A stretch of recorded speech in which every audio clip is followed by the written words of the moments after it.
Hello everyone, स्वागत है आपका आपके अपने चैनल विनी की आवाज़ में।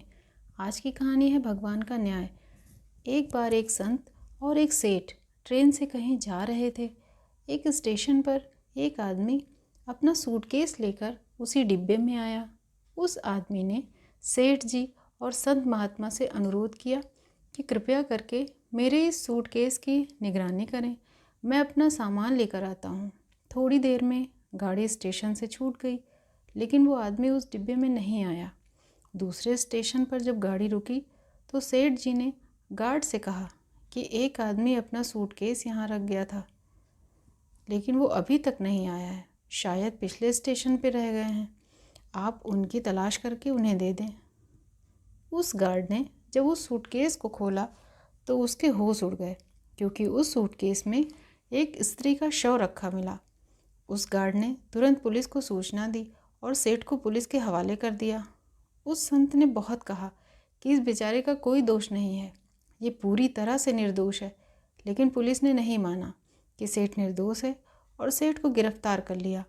महात्मा इस बात से बहुत दुखी हुए और विचार करने लगे, हे भगवान, तेरा ये कैसा न्याय है? इस बेचारे निर्दोष की ऐसी दशा क्यों हो गई है? यही सोचते हुए उनको नींद आ गई और वो इसी चिंता में सो गए। महात्मा के सपने में उनके गुरु जी आए और उन कहने लगे, तुम इस सेठ की इतनी चिंता क्यों करते हो? कुछ वर्षों पहले इसने ऐसा ही एक बहुत बड़ा कांड किया था। ये इसी कर्मों का फल है, अब उसको मिल रहा है, उसको तो फांसी भी हो जाएगी।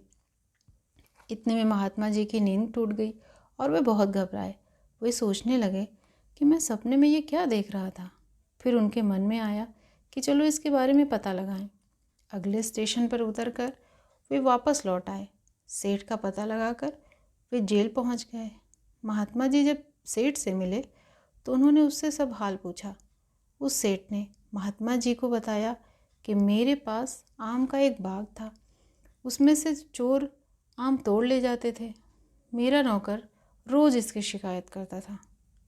एक दिन मुझे बहुत गुस्सा आया और रात भर उस बाग में मैं बैठा रहा, और जब चोर आया तो मैंने उसको इतना मारा कि वो वहीं मर गया।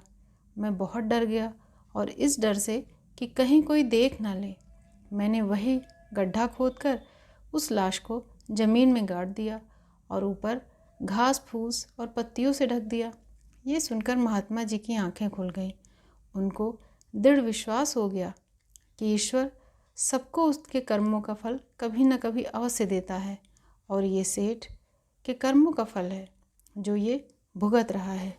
अगर आपको कहानी पसंद आए तो लाइक करें, शेयर करें, सब्सक्राइब करें। धन्यवाद।